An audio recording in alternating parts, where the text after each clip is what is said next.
He is moving around from place to place. When he appears in public, it's at very short notice and generally surrounded by civilians as a kind of human shield. Is this backlash against people like Maria Corina Machado? Sometimes, of course, what happens is that the geopolitical situation changes and the external conditions become unfavorable to dictatorship. How does this end? Do we just have to wait for him to die? Chaos is easy to create. It's stability that's hard to create.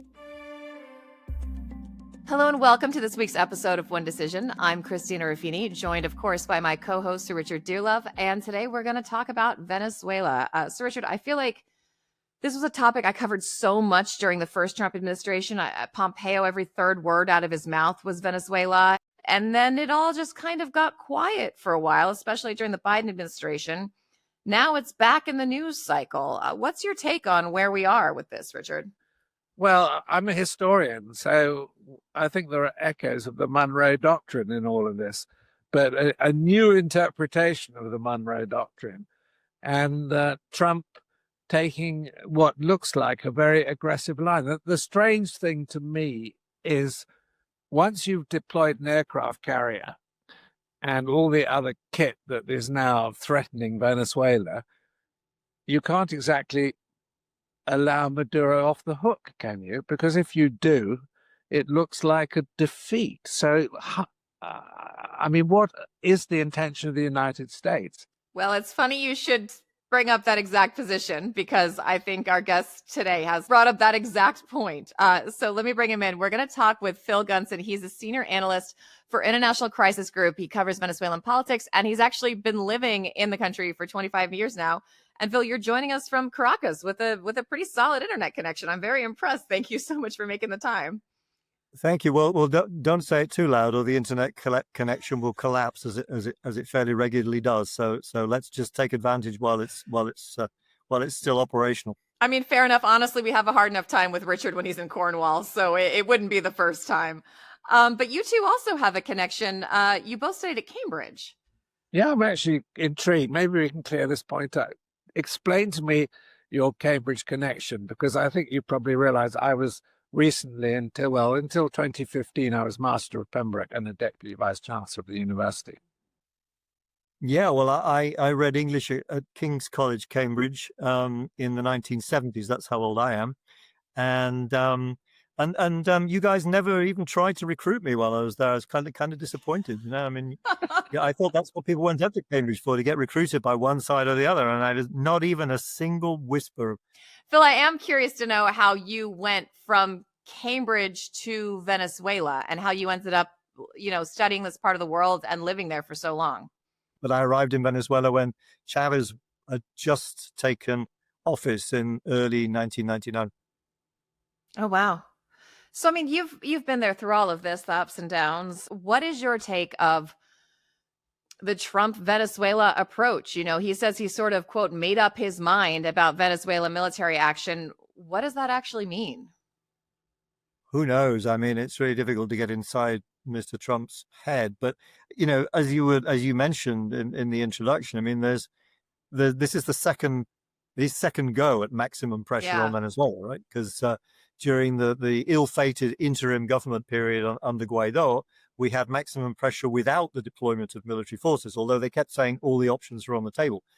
Every time we asked Pompeo, he would never rule it out. And I remember saying, say what you will about the Biden administration. As soon as they ruled that out, people knew they could get away with things. To me, that was like one of the few things they did right, whether it was BS or not. But now, to Richard's point, you've got carriers moving down there. They're blowing up these boats that may or may not be drug runners. I mean, they seem to mean business, but what happens if the maximum pressure 2.0 doesn't work? As I don't think it will. I mean, I think it's based on false premises. It's based on the idea that if you shake a big stick at Venezuela, Maduro will get scared and run away, or the military will overthrow him. And I don't think either of those things is going to happen. And the problem is, of course, that they've created this momentum now, which is hard to stop. And as you rightly say, it's difficult for the fleet to just sail away without some kind of mission accomplished moment. And it's hard to see how they can get that. The problem is, of course, when you start to articulate it that way, sounds almost like you're saying, please don't go away without blowing a few things up, and that's not what I would advocate for, because I don't think even if they start blowing things up, that will achieve, seeking to achieve. I mean, it's Sir Richard will correct me if I'm wrong, but I mean, historically, if you want regime change, you have to put boots on the ground. The two things go together. You can make a government collapse by throwing bombs and rockets at them, but replacing it with something else is a rather more complicated operation that requires, among other things, maintaining internal security. I absolutely agree with that analysis. Unless you actually do put boots on the ground and start intervening, and you sort of have military presence in the capital, you're not going to have any impact. And I think one of the key questions seems to be the loyalty of the army. And if the loyalty is to be shifted, don't you need to have a military presence to persuade those officers that are sitting on the fence, as it were, to come down on the side of a new regime? Otherwise, they're not going to risk their futures and their careers. I mean, it seems to me if you just drive ships up and down the coast and blow up a few boats, nothing's going to happen. Phil, why hasn't the military defected from Maduro? And what's your gauge of how strong that support is? Well, it's hard to see what's going on inside the military. It's a bit of a black box. The Venezuelan military is under heavy internal surveillance by From whom? Cuban intelligence working for Maduro, and Venezuelan intelligence trained by the Cubans, and they watch the military very, very closely. There are over 170 military officers in detention right now, suffering really, really harsh conditions. And that's one of the reasons why the military is unlikely to overthrow Maduro, because they know very well at an individual level what would happen to them if it went wrong, if they failed. But so as I say, it's difficult to know what goes on inside, but there's no real reason to imagine that overall those people in uniform are any less discontented than those people out of uniform, because they earn terrible wages. They eat very badly, unless they're unless they're corrupt, taking money from drug traffickers or whatever. Their income is miserable, and there's no reason to think that they wouldn't welcome a change of government. But of course, to get from here to there is not easy. And Chavez and later Maduro made significant and very, I think, successful efforts to restructure the military in such a way that it's very, very difficult for a group of dissidents within the military with sufficient, power and, operational command over the bits that count, the tanks and the planes and so on, to get together and spend enough time together without being detected to mount a coup. How crucial is the Cuban presence in keeping Maduro in power? I mean, my experience of Cuban intelligence is that they're pretty professional. In fact, they're rather sophisticated and rather good, and they're not to be underestimated. Yeah. Yeah, no, I mean, they were trained by the German Stasi, and they are very good indeed. They've even infiltrated the US on a number of occasions. And I think they've been extremely important. Of course, Cuba itself is in a very bad state right now. And I imagine that quite a few of them have gone back home. I'm not sure, what the size of the Cuban presence is now, but they've passed on their techniques to the Venezuelans. And I'm sure that there are still Cubans around, including in very close to Maduro in his own security detail, because he trusts them more than he trusts the Venezuelans on the whole. They were benefiting from the relationship with Moscow. They were benefiting from the relationship with Cuba. Both of those countries have had other things and their own financial difficulties. The thought was for a while that eventually the lack of resources and support would kind of starve Maduro of his position. He would not be able to pay the army. He would not be able to pay people close to him. He wouldn't be able to pay off the drug lords and the other guerrilla groups, and he would get ousted. But he has endured, I think, longer than a lot of people in the West estimated he could. How is he doing that? And what resources does he still get from places like Cuba, Russia, elsewhere? He's managed to maintain the loyalty of the armed forces, which is crucial because he clearly doesn't have popular support. I mean, he lost an election in the middle of last year, which he refused to concede. Of course, there's oil. Despite the fact that the oil business is, this is a story they tell me when I first got to Venezuela, that the most profitable business in the world is an oil company, and the second most profitable business in the world is a badly run oil company. And so that's what I mean. Maduro. This is not a narco state. This is fundamentally a petro state still. And what they did actually, they've done a number of things. Once really heavy sanctions came in under Trump 1, was that they first of all they opened up the mining region with enormous environmental cost. I mean, the environment is being absolutely destroyed down in what they call the mining arc down in the southeast of Venezuela. They're mining gold primarily, but they're also diamonds. And Venezuela is quite mineral rich. I mean, it has coltan, it has a number of other things. But the gold has proven very important, both in keeping the military on side, because of course any general worth of salt now has a gold mine. And also in, I mean, some of that money goes into the treasury. A lot of it goes into people's pockets. Most of it is smuggled one way or another. And the other thing is they found out how to get around sanctions by talking to the Russians and the Iranians and other people who've been sanctioned for a long time. Those same networks have been used by the Venezuelans. Sanctions, as we know in the case of Cuba, for example, sanctions don't generally bring down governments either. Cuba's been going for 65 years or so under extremely heavy sanctions. And Maduro keeps the military on side by allowing them access to all sorts of illicit activities with which they line their pockets.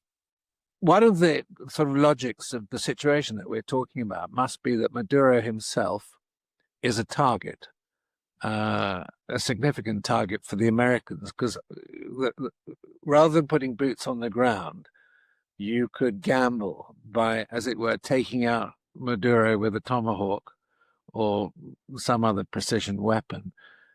There must be a situation now where Maduro is sort of sleeping in a different place every night or moving around continuously. Because, I mean, there's plenty of precedent for the US doing that sort of killing. I'm thinking about the assassination of the head of the Iranian Revolutionary Guard Corps way back in the first Trump administration when he was visiting Baghdad. I mean, is that the sort of feeling, the sense in Venezuela at the moment that Maduro is personally threatened? Yes, absolutely, and he is taking precautions. He is moving around from place to place. When he appears in public, it's at very short notice and generally surrounded by civilians as a kind of human shield. I'm sure that must be keeping him awake at night and other people at the top of the civilian authorities and also in the military, but they know very well that that's a serious possibility.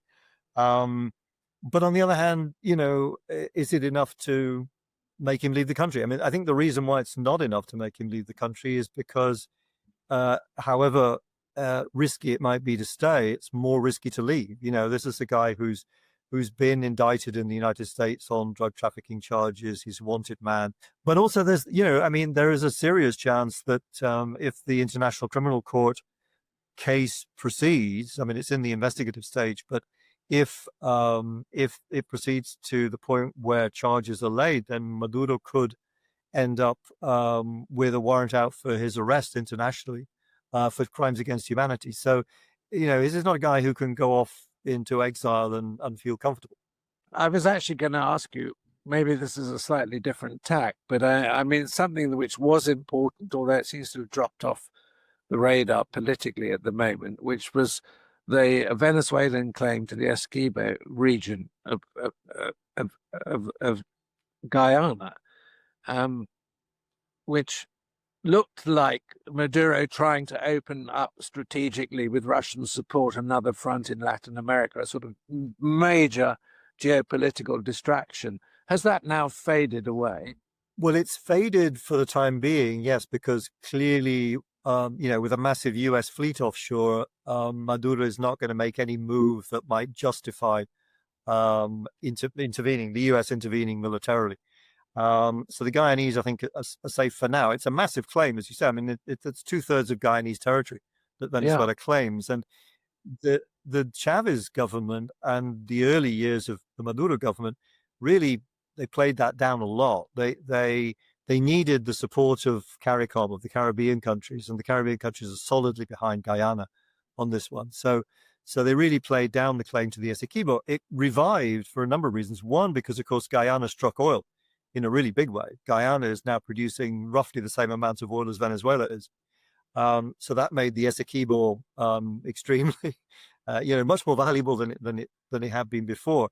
But also, I think there was a need that Maduro felt to hype up the nationalist rhetoric, an attempt to sort of wrap himself in the flag, if you like, and get Venezuelans to support him as even aside from political differences, to support him on the grounds that he was pursuing the national interest. And most Venezuelans do believe that the Essequibo belongs to them.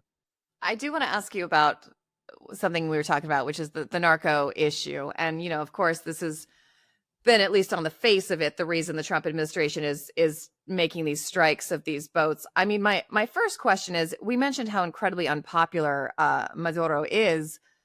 Is there a chance that these strikes could backfire and he could use them? I mean, he's already trying to use them to get the population more on side. As much as people hate Maduro, is there a chance that this could win him some political capital, or are they just two separate issues? Well, there's a degree to which people on the moderate end of the opposition who oppose the idea of U.S. intervention are, I suppose, being less critical of Maduro at the moment and more critical of the opposition leadership. So to that extent, there's a kind of a backlash against the U.S., not so much in favor of Maduro because, he's extremely unpopular, but that is to some extent an issue. Who replaces Maduro if and when he does go? Because it's not just the opposition, right? There is the military, there's different guerrilla groups, there's all kinds of factors. It's not likely going to be clean, and it may not even be settled for quite a while. And whoever replaces him could be worse than Maduro. That's also a possibility. Some people in the opposition say, but it couldn't get any worse. We have to do this. That everything is so terrible. It couldn't get any worse. Well, of course it could get worse. I mean, the thing about countries, there is no bottom, really. You can keep on going down forever. The circles of hell are infinite, unfortunately. And so I do really worry about that. And if you think about it, these, the United States and the Venezuelan opposition have spent the last few months telling the Venezuelan military that they're basically narco-terrorists. What are they going to do on day one? I mean, let's suppose that Maria Corina and Edmundo Gonzalez, whom we haven't even mentioned, who's the guy who actually won the election last year, was in exile in Sweden. I mean, supposing they come back in and they get the keys of the presidential palace and they sit behind the desk, and then they go, oh, well, we better ask somebody to, take care of internal security. So they go and knock on the door of, whoever's the top general who's left after all the dust has settled, and they say, we know we said some bad things about you, but would you mind, helping us out here because we have a little problem of internal security? I mean, I don't quite see how that conversation is going to go, really. I don't think it's going to go well. And I think there's a lot of people in the military who will say, well, screw that. I mean, either, we're not going to salute these people. Yeah, the opposition in Venezuela for forever, I mean, almost since Chavez came to power, has swung between moderates and hardliners. I mean, this is it's a broad coalition. There's, a dozen, maybe even 20 parties involved in opposition politics. They come together, they split up, but the essence of the division in the heart of the opposition has not been ideological.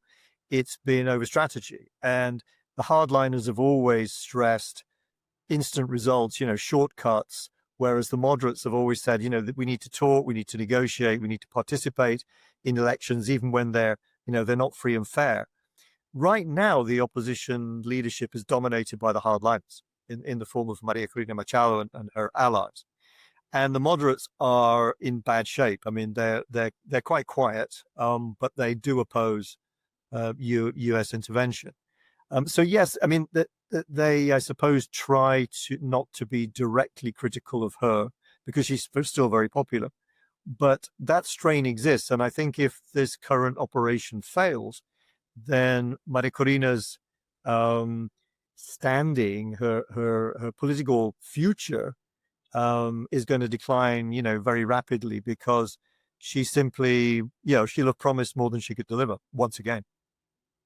I've also found it very interesting, and other U.S. journalists have pushed her quite hard on this, is she seems vaguely supportive of these strikes, even when people have said, but these are extrajudicial killings. You can't prove that these people are running drugs. What if it's an innocent person? And she has said, we've tried everything else. The drugs are what's propping up Maduro. We have to take him out. And if this is what we have to do, this is what we have to do.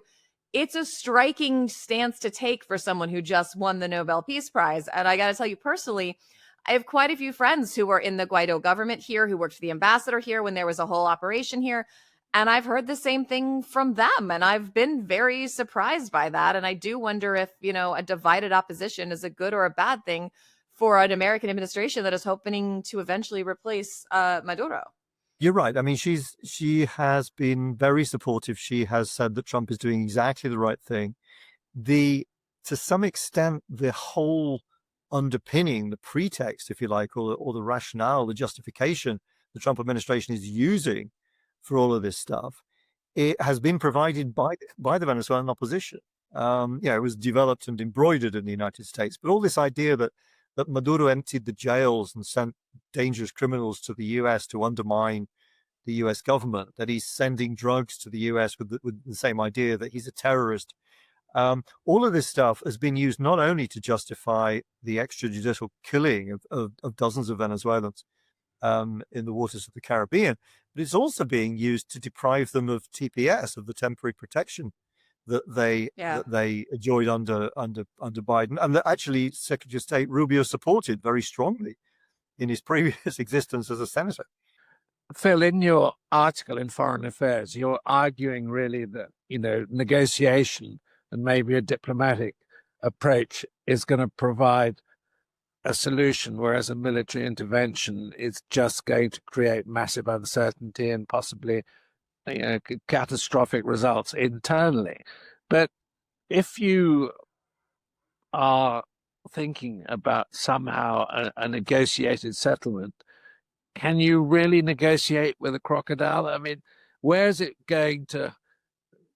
What sort of end game might a negotiation produce? Because I can't see Maduro ever agreeing to step off and leave and go and live in luxury in a neighboring country. As you've already said, he may be subject to an international criminal court indictment. Yes, I think we have to be absolutely straightforward here. I mean, first of all, the Maduro government has a long history of reneging on commitments made at the negotiating table.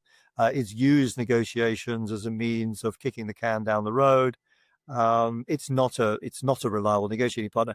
I don't know if you can negotiate with a crocodile, but I do think you can negotiate with any rational being, because negotiations aren't about being all pally with your negotiating adversary. You can negotiate with people you cordially loathe and detest, provided that the conditions are right. And I would say that the conditions right now are not right for negotiation, because obviously there's a better Maduro has a better alternative, which is just staying in power and sticking it out.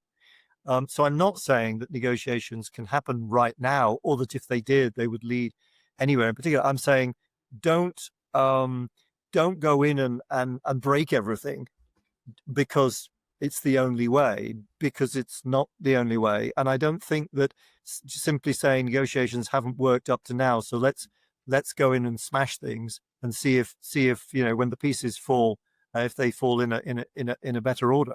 What has it been like living in Caracas for the past 20 years? You've seen such highs and lows in the wealth of the city, the situation of the economy. I remember I use this example all the time of reporting that shows and doesn't tell, something I think we all could do a lot more of these days, but I digress. I remember there's a BBC report when the economy really started tanking, and the situation in Caracas was especially bad a couple years ago, talking about how tailors were making a lot of money because the average person had lost 15 to 20 pounds and didn't have money for new clothes. So the people doing well in the city were the tailors who were taking in people's pants. I'm wondering if that's an experience that resonates with you, with people you know, and walk us through the highs and the lows of having been there throughout these kind of remarkable times, and why you're still there. Yeah, well, actually, funnily enough, I mean, my mother-in-law, um, she's a seamstress. She does sewing, and she did make money exactly for that reason, because people were getting Wow, skinnier and they needed their clothes taken in. Yeah, that's absolutely true.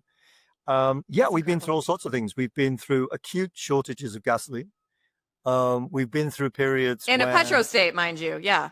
in a petro state, where you literally had queues kilometers long, of people, waiting for sometimes for days, literally for days, to fill the tank. We've been through lengthy periods when basic goods were almost unobtainable, and the only way you could do it was to queue for hours at a supermarket in the hope that there might be something left by the time you got there. At the subsidized supermarkets, the state supermarkets, or you had to have connections on the black market and pay through the nose for for flour or sugar, or just the basics, cleaning equipment, all this kind of stuff. So we've been through that. We've been through coup attempts. We've been through Trump's maximum pressure. We've yeah, it's been a roller coaster, really, and it's also, of course, um, been particularly harsh for anybody identified as a dissident. But of course, I mean, I'm a journalist by profession. This is what we I mean, those of us who do politics in this part of the world, this is what we sign up for, I suppose. And I can't say it hasn't been interesting. Also, Caracas is a terrific place to live, even if it's badly run. I mean, the climate's great. Generally speaking, the sun shines, the people are cheery. It's a beautiful country. And one day I hope it will be a beautiful, well-run country. Has there ever been a point in the last couple years where you've thought, screw it, I'm out of here? There was a period of a couple of years. I think the point at which I thought I might have to leave was when we had a nationwide power cut that lasted about 4 days, which meant, of course, no internet, no cell phones, mostly. You felt really cut off. It was really difficult even to pay for stuff because, of course, there was no way of using a card. You had to pay in cash. That was the point at which I thought, if this is the beginning of something much worse, then I won't be able to work here. There's no way won't even be able to do my job.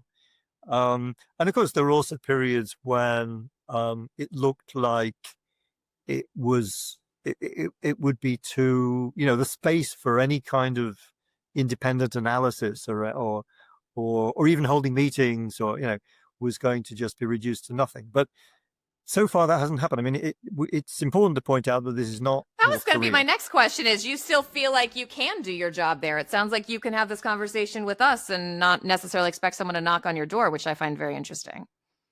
Well, I always keep half an ear on the door just in case. But, if I visit the States now, I feel like I have to scrub my social media accounts. My colleagues say, it's increasingly nerve-wracking that, being anybody who dissents at all from the government line. I mean, and unfortunately, looking at it from here, you get the sense sometimes that I've seen this movie. It doesn't end well. Trump is behaving. I mean, the parallels with Chavez are just extraordinary. The things that he does. I mean, just even everyday stuff that you probably don't even think of as something that happened down here in Venezuela. But we go, oh yeah, I remember when he took over the Statistical Institute so that we couldn't have independent statistics anymore, and then they stopped giving statistics altogether. How Chavez would lie just all the time, just everything was a lie. I mean, everything that came out of his mouth. So yeah, we see lots of parallels. But I mean, as far as my position is concerned, I mean, I'm all over the media, as you know, at the moment, because there's so few people left in Venezuela who can do this. And my position is, well, I'll carry on doing it until I can't. I mean, they have ways of letting me know. But on the other hand, it to some extent, the things that I say presumably are things that they they rather like me saying, like, I don't think it's a good idea for the US to invade Venezuela. Maduro is not actually the head of a narco-terrorist cartel. I said this loud and clear, to such an extent that the criticism I'm getting and the abuse on social media that I'm getting is coming from the opposition people, not the government. How does this end? Do we just have to wait for him to die? I mean, what do you see as, you were talking about, you look forward to a time when this country can basically live its best life in the sun with its amazing people and, I will say, fantastic cuisine. How do you get to that point? Gosh, I mean, I think he's going to survive this episode. I think that and certainly let me say what my preference is first of all. I mean, I think that the way to ensure a stable, peaceful transition to a more democratic situation is through a thorough set of negotiations, and unfortunately, there's no way around that, difficult though it is. And the only way you're going to have negotiations is when both sides reckon that there's no alternative. If both sides go into it thinking that, they can use negotiations in order to clobber the other side and to take power, that's not how it goes. Negotiations have to be give and take. And that's a very difficult, painful process. And so long as the opposition counts on the United States to resolve its problem, the opposition won't go into talks. And so long as Maduro thinks that he's better off sticking to what he's got at the moment rather than negotiating any kind of exit, then he won't negotiate, or when he does, it'll only be to buy time. Sometimes, of course, what happens is that the geopolitical situation changes and the external conditions become unfavorable to dictatorship, and that's what causes dictatorships to fade away or to negotiate their exit.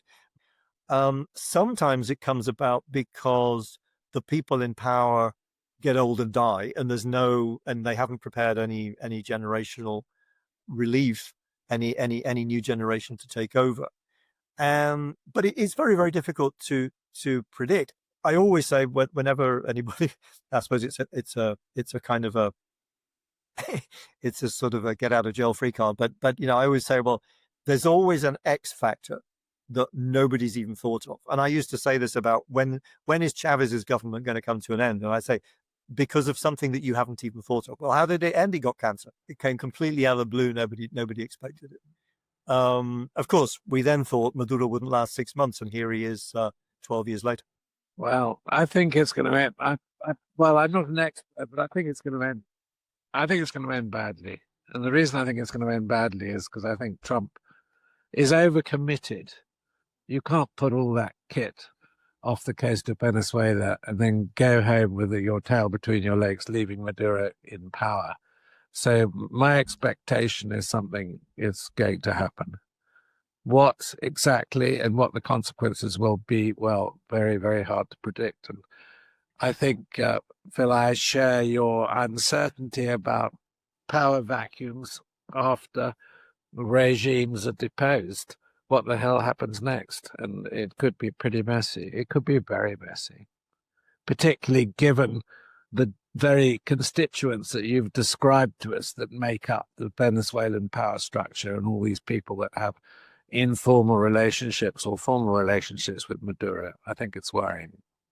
Anyway, on that optimistic note, I'm going to conclude.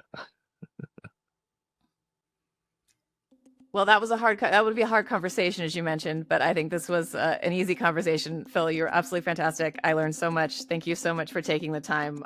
We really, really appreciate it. It's been a pleasure. Thank you. Thank you very much, Phil. That's great. For more conversations with leading decision makers and thinkers, check out onedecision.com and our YouTube page, where we have additional videos, commentaries, and explainers. I'm Christina Ruffini. Thank you so much for listening.